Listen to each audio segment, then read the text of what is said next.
Namaste, and welcome to the Sustainable Narratives Conference 2022, supported by the Earth Charitable Foundation. This evening's fireside conversation is entitled, What is Money and Is it a Problem? My name is Bansri Lakhani, and I'll be your chair for this exciting discussion.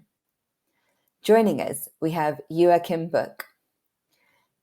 Joachim is an author, researcher, and editor on all things money. His main interests are monetary economics and the history of central banks. He holds degrees in both economics and financial history from the University of Glasgow and the University of Oxford. He was a Mises Summer Fellow and is a visiting scholar at the American Institute for Economic Research, from where he's dialing in today. He's a regular contributor to several blogs and websites, namely CapX, Notes on Liberty, and humanprogress.org, which I encourage you all to check out. Joachim, welcome to VMSN. It's a great pleasure to have you join us today. Thank you very much. It's a pleasure to be with you guys. It's a great event so far. You guys are doing well. I agree. It's been a fantastic start to the conference. So to our audience tuning in virtually, remember that you can submit your questions for Joachim on the right hand Q&A tab. So let's get into all things money. The famous adage is that money makes the world go round, and it determines how so many of us spend our time, and many of us are even slightly obsessed with it. But do we really know what money is, how it came about, and how it might shape our future? Joachim, let's start off with the defining question. What is money? All right, so this is a super contested issue, and it's not clear that there is an obvious answer that anybody knows or can prove. But money is basically the thing that we use. Like, we all know how money works, but we don't quite understand the system behind it or how it actually operates, where it comes from, whatever. We know how to use it, how to operate it, the way that we drive a car. We don't necessarily know how the engine works or how it was constructed, or who came up with the idea of the actual engine. I think money works the same way. It's something that we know how to operate. We can sit in the seat and we can push the pedals and make sure that the car moves, but we don't quite know how, and it takes a lot of specialty before you do. There's a famous saying among monetary economists that money is what money does. So it's not that important what it actually is. It's just what it is that it's doing. It's allowing you to do something. And I love the framing that we had for this. Is money a problem? Because usually money is a solution in how we look at trade between human beings and things like that. So what money is trying to solve is trade between people. So I want something that you have, and you have something that I want. And now we're trying to figure out how much of that I'm going to give to you and how much of that you're going to give to me. And sometimes we're not in the same place. Even when we're in the same place, that's a little bit hard, because we need to figure out how much of your thing am I going to get and how much of my thing are you going to get. And maybe there's a time element, right? So a lot of things are not consumable in the moment, and I give you something now, and then you give me something later. So money is the sort of liquid channel, the vehicle that lets all of these exchanges happen. The fluid, the thing that sort of allows for all of these transactions to happen. So every single thing that you do commercial-wise is fueled by money. Let's say allowed by money. So things like, consuming anything that you buy. When you work for money. When you calculate how much something costs, or to determine what's more expensive and what's not, what's a good thing for you to buy and what's too expensive and what's cheap and what's not, you're already relying on money in the background, something that you can calculate with, something that allows you to move goods and services forth and back. So that's basically the high level idea of what money is. And so to say something else that I think is really important, to make the car analogy again, we only tend to notice money when it doesn't work. It's the kind of thing like oxygen that's always in the background. I press the throttle in the car, I put the gears, I put the shift in gear, and then I drive, and it just works. I only notice that it doesn't work. I only notice that it's something operating there when it doesn't work. When I press the pedal and it doesn't move, I know that there's a problem. I don't necessarily know what the problem is or how to fix it. I'm going to call a mechanic, right? But I think the money works the same way in like thinking high level about the economy and what it is that we do when we make commerce with one another. Okay, I think that's nice and clear. So money is fluid, which makes everything possible, which makes trade possible. Yeah. Just to pin down on that, are there any particular characteristics that money has? Yeah, so we usually talk, so this is also contested. Some people argue certain things. We usually name about 6 different roles, give or take, like between 5 and 10, let's say, characteristics that a good money should have. And this isn't something that we just know. It's something that we somehow we make economic models and try to figure out what's a good way of doing things. We try to observe the world and see what kind of monies emerge and what kind of monies people decide against. So a normal characteristic for this is the money has to be somewhat durable. Like if I'm using milk as money, that's going to disappear very quickly because milk goes sour. We can't use it for very long. If I get my salary in milk, I can't pay my rent next week because the milk is not going to be good by then. It's very clunky to carry around milk. Like there's no way to physically do that. So some goods just disappear because they're not very well done for money. At the other spectrum is something like property. Let's say a house, like holds its value over time. It's very durable, but it's also not particularly good as a use of money because it's big. It takes a long time to transact. You can't really move it.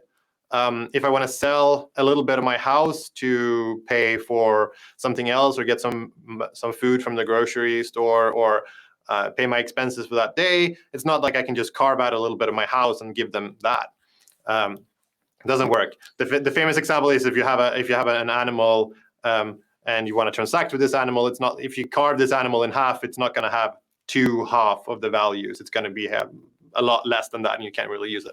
So there are things like that automatically disappear. So durability is one such topic. The fact that you can transport it very easily is very important. And there are a bunch of other such qualities that we can talk about. It sounds like what money is evolving. It's not just one thing. So could you tell us a little bit about the origin of money and how the notion of money came about? Right. So the origin of money is something that economists have been fighting over for about 200 years or so, probably more.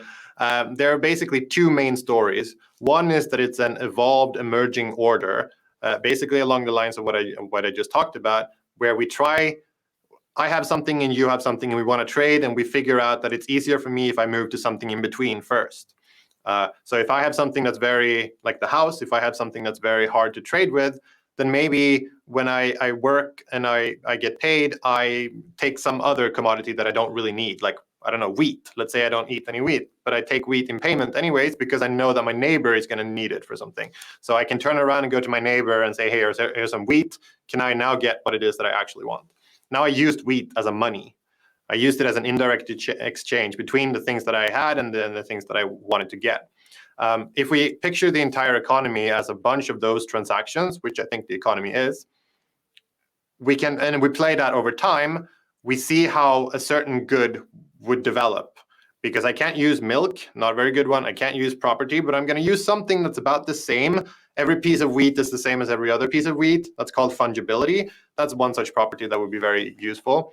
And over time, this is the first story here of the origins of money. Over time, this developed and people came down to using silver and gold, very hard metals. They're very small.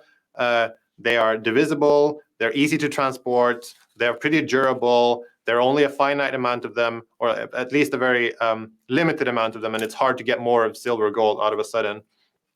So all of that have like some of the qualities that we think money has. And so this is another principle that happens a lot. Money wants to be one. It wants to centralize into one thing because that makes it easier. The amount of people I can trade with is larger, and every time there are different systems, there are transactions between those systems that are very annoying, which anybody who's moved a country knows. And if you go to a different country, there's all of a sudden like different money. There are different prices. People have different notes. You don't know how much they're worth. You don't understand how to calculate in that different money. So the natural tendency of money is to centralize into one. So the first story is that this has just organically happened. We came to a system of silver and gold in the 1900s, 1800s. And then beginning of the 20th century, we had World War I. We have the troubles in the Western countries that were using this, abandonment of the gold standard, and then government sort of taking over and central banks issuing money, controlling more and more. So that's one story of how money origins, the origins of money. Another story, a competing story, is that the government itself is always an important entity in how money, what defines money. So that system has more of a credit point of view, and it's like money represents some form of debt from somebody else, and money sort of becomes whatever the government says money is, and gets issued into the economy because the government puts its foot on that side of the scales, and thus like make a certain good money. So then we usually talk about things like public receivability, which is the good that a government requires people to pay their taxes in. If a government says you have to pay taxes in milk, then milk is going to have a lot more value than it otherwise would have, because people are going to try to use milk when they pay their taxes, even though that would be a very terrible system, right? So government can sort of, and they can also like ban and say, okay, you have to accept this thing, and if you trade with that other thing, I'm going to throw you in jail. So governments have that kind of power over the sort of use of item that we end up using as money. So both of those stories are sort of like competing stories, but I also think that there's some leeway for them to interact.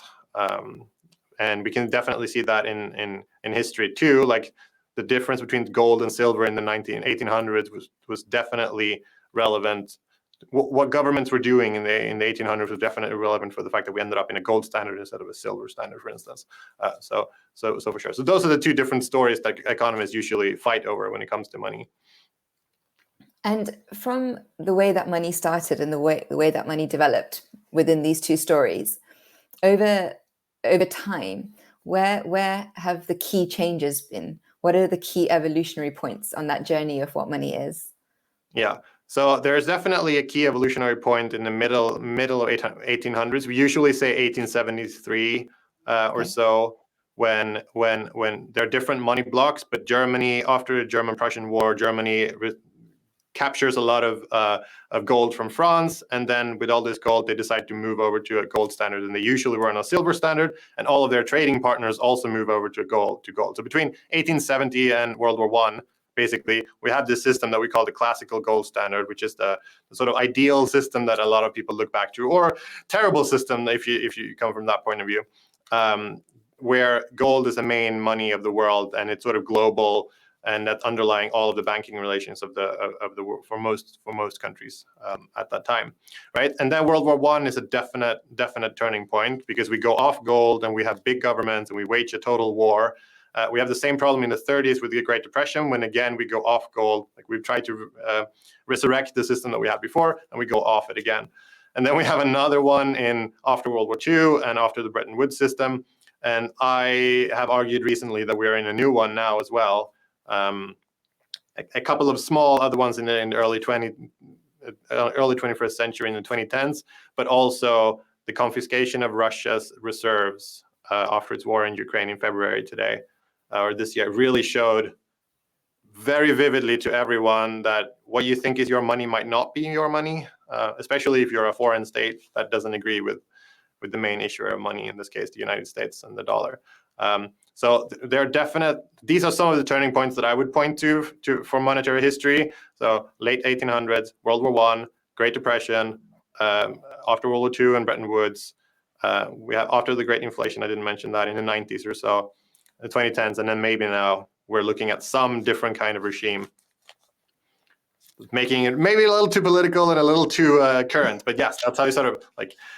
I loved being in this world. Like I used to have an economics professor in second year, I think, who said, he would always say like, oh yeah, this time period was amazing. It was amazing to be an economist in the 1920s or whatever. And then he would stop himself and he would say, no, actually, it's always amazing to be an economist. There are always these fascinating things happening. And as a monetary economist, I'm sort of looking at this very fascinated seeing what's happening. That's true. Not only is it very exciting to be an economist, but actually very excited to be living through this time where there's so much evolution happening, and also in the world of money. I want to just go back to what you're saying about money being pinned to gold. And I know that recently the pinning on gold reserves has transitioned. So how do we value our money now, and what determines the value of a currency? Right. So the value of a currency is whatever people use them. Again, money is what money does. The value of a currency is basically what people determine themselves when they use them. We don't have a peg to any hard asset or underlying asset in the monetary systems of today, and we haven't had for 40, 50 years. And so what underlies the value of our paper money or our digital monies today is the credibility in the central banks that issue them. So we believe that there is a central bank that's going to take care of this money and steward it sustainably and correctly. That's basically the value that money comes from today. We trust that these people are doing well. And hence you get all this focus on central banks and what the Federal Reserve is doing, or every time there's a meeting, every time there's an interest rate change, every time there's something, then the news is naturally focused on that, because that is the fundamental value under most countries' money. We don't have gold. We don't have some other property. We don't have some other, like, it's not standing in. I'm always surprised at how many people I meet who think that there's gold underneath backing their money. It's not. It's only trust. It's only credibility. It's only like belief in central banks. Which is amazing. And I myself used to believe that the gold reserve under the Bank of England was backing all of our money, but it's very clear that that's not true. And now if we go back to what you said about this new model of money emerging post the Russia-Ukraine situation, could you tell us what this new form of money is, or a little bit more about this new model that you're talking about? Yeah, so what's so beautiful about his talk, I'm looking back at monetary history and I identify a couple of turning points, right? But I'm able to do that because I have 100 years of history looking at it and I see what happened afterwards. But I believe we're living through one of those right now. It's very hard to pin them down and say, well, this was the change and that's going to change into something else. So give me 10 years and we'll see what happens. Maybe I'm completely wrong. But so definitely something changed in February this year when the US dollar, which we thought was the base currency of the world, everybody, like the hardest money that you could hold was US dollars or US treasuries or claims on a US bank. And now it turns out that not just Afghanistan, which was a thing that also happened a while, but or North Korea or some like small country that is not on good footing, but like a major country in the world, holding 300 billion, 400 billion or so in US dollars in US banks. Or in Europe as well. I don't have the exact figures. No longer had access to that money. So that's a completely change. Like they can no longer move them. Like the base money of an entire economy was ripped apart or removed from underneath their feet.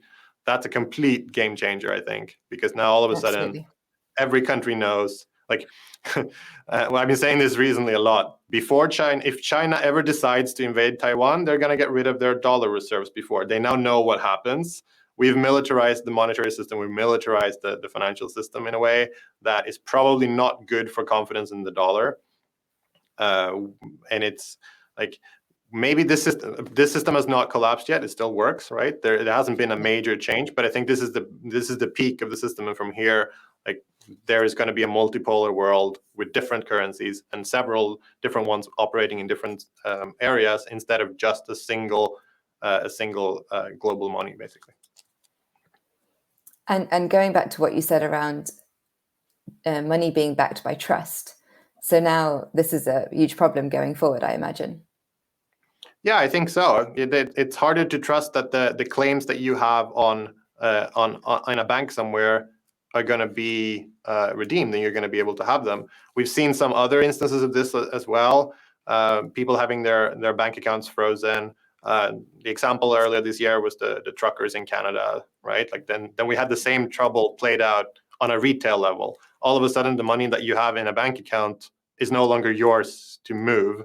The money is not working as money for you anymore. The things you took for granted, remember my oxygen analogy, you never paid attention to this. You just used your credit card or your bank account or your cash, or cash is different, but credit card and bank account, and you just paid your bills like every other day. And then one day when you protested and your government didn't think what you were doing was correct, then you no longer had access to that.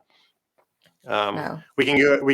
A similar scenario sort of happened in India as well, right? In 2016 with the demonetization of the large denomination notes there, but not with bank accounts, but high denomination notes. Like I think the 1,000 rupees notes and the 2,000 notes or so. All of us overnight, they were no longer valid as money. And you're doing the same thing, like you're changing. But now we're doing this for bank accounts and for like the biggest economies in the world, not just for India. But those are massive changes in how people can operate their lives. Absolutely. And I have some follow-up questions on decentralization and state. But before we move on to them, I just wanted to remind the audience that they can engage in asking you some questions by using the Q&A tab on the right-hand side. And we will be asking your questions to Joachim very, very shortly. So Joachim, you speak about the state having control and the control of money being centralized. And you've also written a little bit about crypto. Well, you've definitely written extensively on cryptocurrency. So where do these cryptocurrencies fit in the current framework of money that you've been describing? And then what are the advantages and challenges around the decentralization of money? Right. What's important, so go back to the system again. We're trusting somebody, right? The entire, we call it fiat monetary system when there is no gold or any property or commodity underlying it. So the key property of a fiat monetary system is that you're trusting a central bank to steward it, and you're trusting intermediaries like banks to process that on your behalf. You're holding what economists call inside money instead of outside money. It's inside the banking system. It's the banks creating it when they issue loans, when they make loans and issue deposits, and they in turn have an account at the Federal Reserve or the central bank of that country. So it's a pyramid system with invisible money that doesn't have tangibility. It sounds a little crazy when you start describing it that way, but it works. It has a lot of advantages, and it works surprisingly well. Cryptocurrencies fit in this the way that gold fit into this. Gold is outside money. Nobody else has a claim on gold. Gold is pure, if you wish. Like any bank account, any balance in any bank account, someone else is on the other side of that claim. Any money that you have is someone else's liability in the banking system that we have today. This is a very tricky concept. I'm happy to come back to this in the Q&A. But the way to understand this is that outside money do not have that kind of claim. A gold bar is a physical item. Like nobody else has that on their liability, on their balance sheet. Nobody else is owed something because you have a gold bar, right? Now picture the same thing digitally. So Bitcoin is basically digital gold in the sense that it's a thing that's outside of the banking system. It operates a bit like gold with the way that it's very hard to move around. It's very, very hard to issue more of them, but it's better than gold in the sense that you can move it around very quickly. I can move it from here in the United States to any other place in the world very quickly, the way that I couldn't do with a gold bar, for instance. Now, why is this important? It's important for the reasons that we just said. Our current monetary system allows us to have our monies confiscated when we do the wrong thing, when a government doesn't like what we're doing, when we're the enemy of the wrong person, then we no longer have access to the benefits that a monetary system gives us. Bitcoin or gold is outside money. It doesn't rely on somebody centralized processing it or making sure that it works. Nobody can stop my Bitcoin transaction from happening the way that somebody can stop my transaction with a Visa card or a FedWire or some other means of moving money over the monetary system. So that's basically how it's like.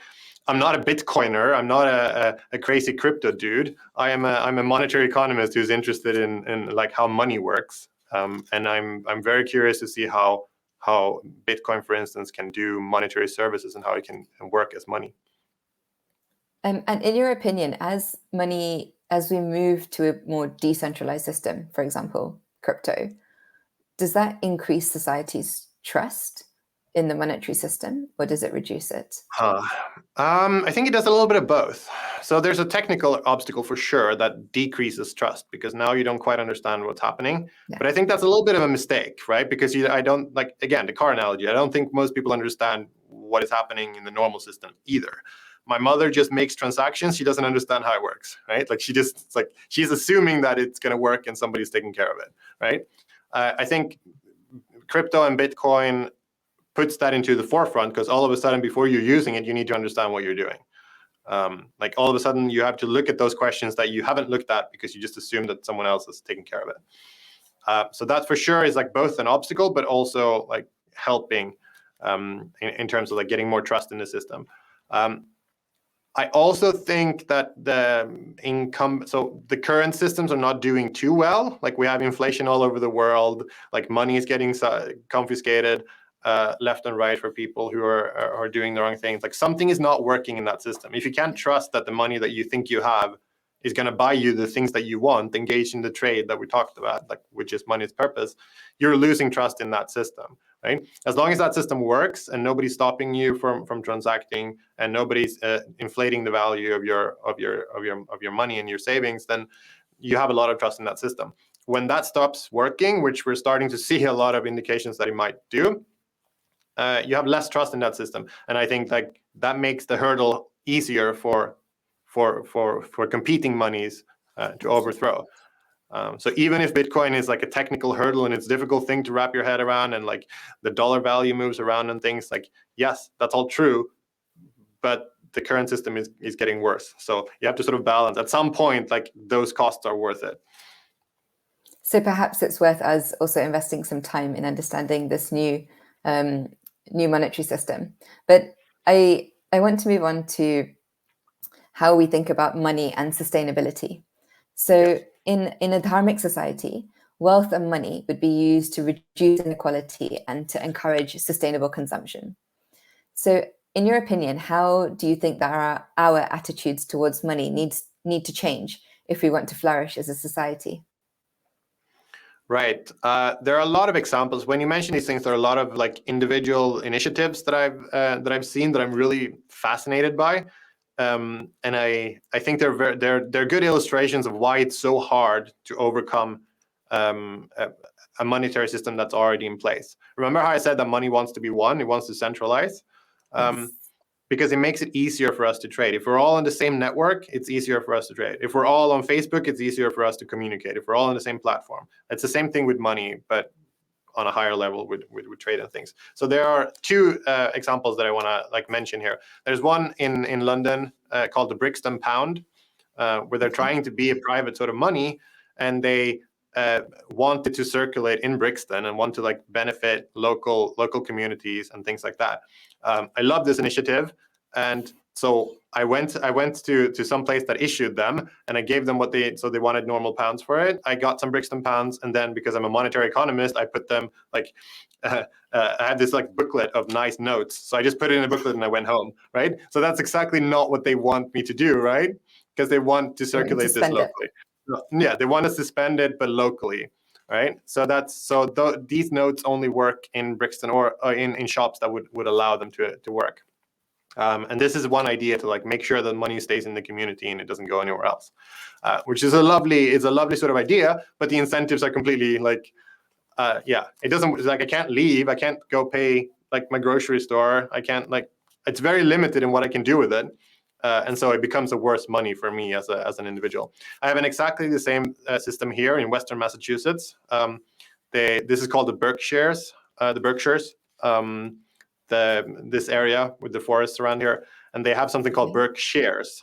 And it's the same system run by a couple of banks who want money to stay in the community. So you go to a bank, you buy these little cute notes with local things on them. And then you can only spend them on certain places in the Berkshires, like local money that stays with the community, like all the beautiful things that we sort of want and we desire, but they don't take off, right? Like very few people have them. Like they're sort of novelties. They're interesting and they're cute, and some people like me are fascinated by them, but they don't like nobody uses them, right? Like very few people use them in trade. Why? Because they don't have much of a benefit over the incumbent. Like it's very, very hard to go from a certain monetary system to another one. Like once you're in it, it centralizes. Money wants to be one. It's very hard to do something else about that. And that's something that cryptocurrencies and Bitcoin has been struggling with for all of its existence. It's very, very hard to like make a money from nowhere else, or from and to get people to accept it, I should say. And how can we use money to encourage sustainable consumption? I understand that it wants to be one, and that's the natural flow of money. But how can we use it as a lever for social change to encourage people to value goods and behaviors that are more sustainable for our society? See, I think this is a little bit of a wrong question. We get this a lot in central bank circles too, right? We don't want to use money to do these things. We want to change our values to do those things. Like money is a neutral intermediary, let's say. Money is the liquid between our transactions. We like the things that you're saying are things that need people's minds to change, right? We want people's values to be different. We want you to value sustainable, like local sustainable initiatives. You want to pay the local farmer and the local cafe, as an example with Berkshires or Brixton Pounds, but you're going about it in sort of the wrong way. You're trying to change people's minds by changing the making a worse money, making a worse intermediary in between that I can't use as well as I can a normal pound or a US dollar. So like I think this is like a well-meaning or well-intentioned idea. Let's try to get the money to work for the outcomes that we want, instead of trying to change the values that produce the wrong outcomes that we don't want. So one of my favorite quotes is that money is for enemies, which is the sort of thing that money works best when everybody is on it. Like you want an outside money that nobody can stop, that even enemies can transact with. That's the indication that you've done a successful monetary system. You don't require trust in somebody else. You don't need to agree with your counterparty, but you can trade with them because you both trust that the money works.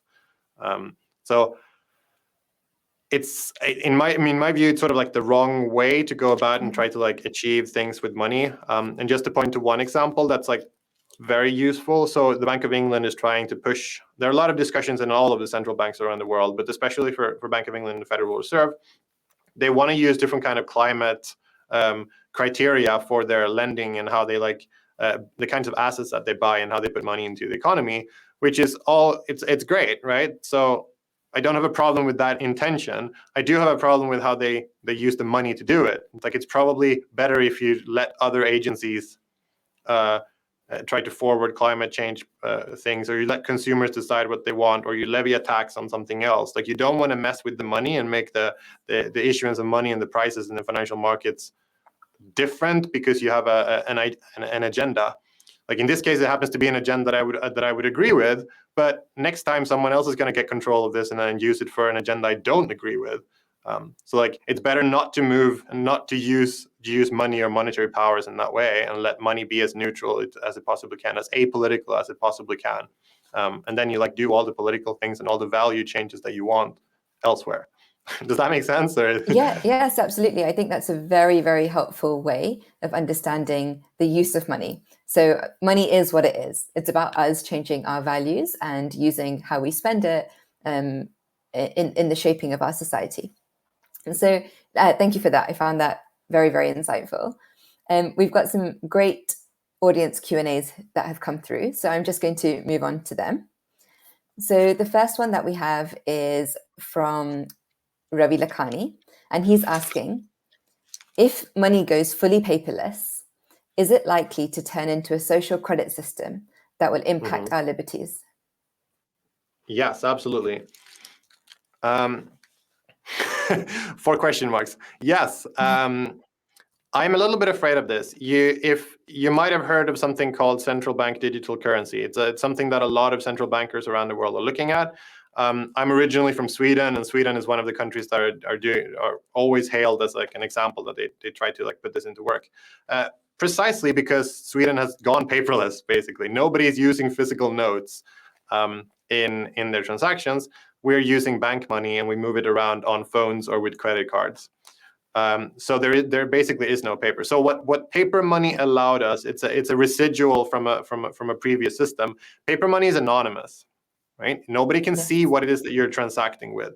When I transact with my phone or with my bank account, that leaves a trail. The bank knows what I paid for, and if the government approaches the bank, then the government is going to know what I paid for and when I did and what I did. When I just go down to the local store here and I give them a note and they give me goods and services, nobody knows that happened. Like maybe there's a cash trail on their end. Maybe they're paying their taxes the way that they should, but there is no trail that I bought this. Nobody knows that I did that. That's a privacy feature of outside money. Remember how I talked about gold and Bitcoin being outside money? In this sense, notes are basically outside money as well, because not part of the banking system, right? But when we go paperless and we use inside money, like credit cards or bank apps or phones or things like that, we pay in China or other initiatives like this, we are definitely subject to being censored. Somebody can stop our payment, and we're definitely subject to being surveilled. Somebody knows what we paid for, when we paid for it. So that's definitely a loss when you move away from paperless money. So one way that you can do it is to like go back and use paper, or another way is to like to try to move to a system that doesn't have the inside, the failures of the inside system, or some sense. Like Bitcoin has its privacy problems, but at least it doesn't tell you exactly that me, Joachim Buch, made this transaction right here, and nobody can stop. So there are always these like trade-offs between different monies, right? So if I want to do something that's like maybe not illegal, but gray zone at least, I would use cash or some other. I wouldn't use the banking system, right? Or and I mean, like illegal sounds so bad too. It's like, oh yeah, money laundering of drugs and things. And that's because like our governments think that those things are bad. But what if you're in a country with a government who thinks that very normal things are bad? Then you can't pay for those either. So it's a little bit of this is like the conversation we had about money. You're trying to use money to push ideas that you think are important. And that's great when your ideas are good. But when someone with bad ideas get hold of that power, we're all in trouble. Right? And in a lot of countries in the world, like we do have governments that are not particularly nice and don't have the right values. And when they're using money to make your life worse, that's not great. It's better for you to have an outside money, a money that government can control, that you at least can maintain your own like privacy and things like that. So yeah, that's a good observation. Paperless makes it harder for you to stay private and anonymous if you wish. And also it raises the question of liberty. So, okay, it makes our transactions easier, and many of us trust the credit system. But what is the price that we pay on our liberty if our transactions are being tracked? Yeah, absolutely. We're definitely paying a price there. Like, if you have nothing to hide, then maybe you're fine until one day you have something to hide, or a government says that you should know, or a bank says that we are not gonna process this payment because we don't agree with the guy you're paying to. Like for now, maybe that's like. For now, that's mostly done to like horrible people or terrorists or right wingers or whatever else you want to think is horrible. But one day that can turn, and that you can use those same powers against the values that you think are important. And then you're sort of screwed if you don't have access to a paper money or an outside money like gold or Bitcoin or an alternative system. So you're putting a lot of trust in the people running that system and the values that they have. And that concerns me a little bit. Absolutely. And as an extension of that, we have a question from Nakul Rajani.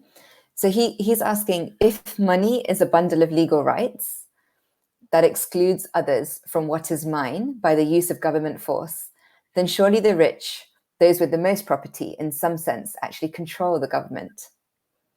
What are your thoughts on this? I'm not so sure if I would look at money. I'm struggling with the first part of the question already, which means that it's going to be hard for me to answer the question. I don't think I look at money as a bundle of rights. I think like, he means if money is a form of property, then it comes with a selection of legal rights. Yeah, but I don't think money is property either. Like, I know that's how sometimes we talk about it. And especially, remember my two stories of the origin of money? When we talk about state theory of money, then definitely money is some form of property. It's debt that the system owes you, essentially. I don't think that's I think he's I'm just trying to help clarify the question. But if we define it as being, this is mine, to the exclusion of yours, that you said that some forms of money are, then that comes with rights. So if we use that definition. That comes with right. Okay, I'm struggling to see exactly the channel. Like we could point to rich people having a lot of money and therefore influence over the political process, like lobbying or like giving money, or like bribing politicians, right? In the worst extreme examples, right? We can think of that, but that doesn't, like, this is going to sound weird, but that doesn't really have a monetary element to it, because whatever you use as money, that feature can still happen. If you use gold, if you use Bitcoin, if you use paper money, if you use milk, that's all going to be like an issue. This is an issue with the governance of the political system, let's say, or the way that we like elect people to office and things like that. So I don't think that's quite a money issue. What I am interested in is what the question is sort of hinting at, that money is like property over. I have some friends in the Bitcoin camp who usually think of money as a claim on society's resources. And I'm very skittish about that terminology, right? Like, I don't think money represents resources in the economy. I don't think it's a claim, or like, I can use this to like make you my slave because I have this property. Like, I think people can say no, and like, money is a trade between equals, let's say. Money is the thing that lets us exchange between ourselves. And I don't think money has that much power. Like, I have a friend who likes to say that money is a control function, which sounds really Orwellian and scary. I'm not so sure about it, because you can say no. Okay. I think maybe Knuckle can join you in the booth later and ask that question directly. That would be great. So my final question from the audience is from Ravi Ladwa. And he's asking, in a cashless society, does it make it easier or harder to control the excess of wealth? Does it make it harder to control the excess of wealth? Again, like, money is not wealth. This is something that like people who are new to economics or economic thinking often, because I think it's a language problem usually, because we use money as a stand-in for all sort of things. Like, I made a lot of money last year.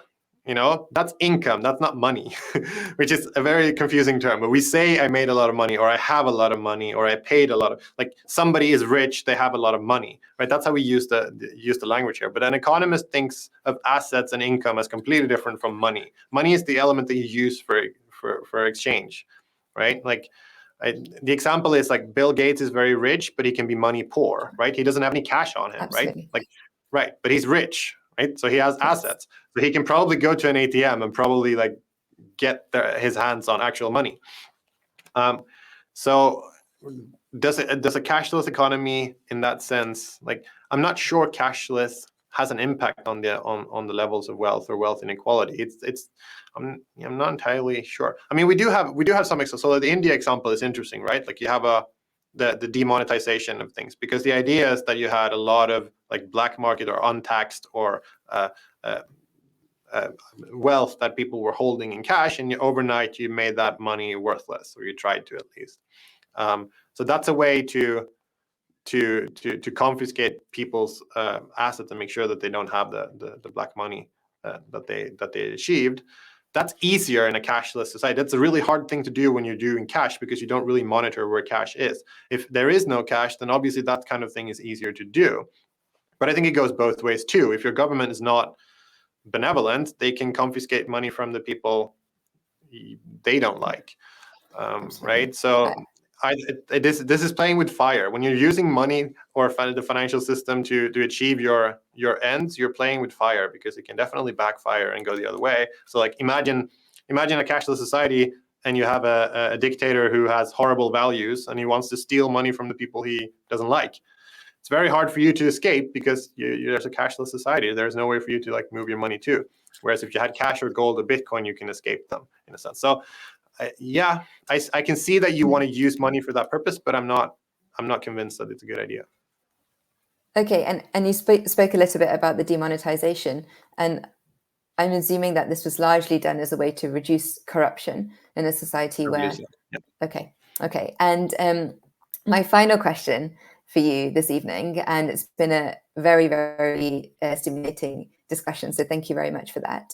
So what does the notion of money look like over the next 100 years? Where do you see it going? And we've got about a minute. Oh, wow. This is impossible. I see money going back to be multipolar to begin with. And so we're not going to have one major money being the US dollar. We're going to have lots of different currencies in different places. And Russia and China are going to be like different polars to equal out the power of the United States, let's say. I also think we're going to move to a lot more outside money. People are going to hold paper, gold, Bitcoin, property, commodity, things that are not part of the banking system and can be seized and seized from them. So I think those are the two main things that are going to happen over the next 100 years. But it's an evolution. Like if 100 years ago you asked me what the monetary system would be like, I would have no idea, and I would never answer what we have today. It emerges over time, and it's a fascinating journey to see it happen. But yeah, we're definitely in a transition, and money is changing. Thank you. Thank you so much. I think my key takeaways are that it's an evolution. We're part of this journey, and it's the fundamental value that money is actually pinned on is trust. So very, very interesting. So that's all that we have time for this evening. Thank you, Joachim, for joining us, and an absolutely fascinating discussion. And thank you also to our audience for the fantastic participation and questions. And thanks for joining and supporting the Sustainable Narratives Conference, which is supported by the Earth Charitable Foundation.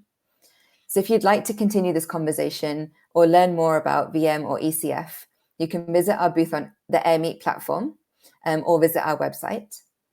And the Sustainable Narratives Conference will continue tomorrow. We look forward to seeing you all then. Good night and namaste.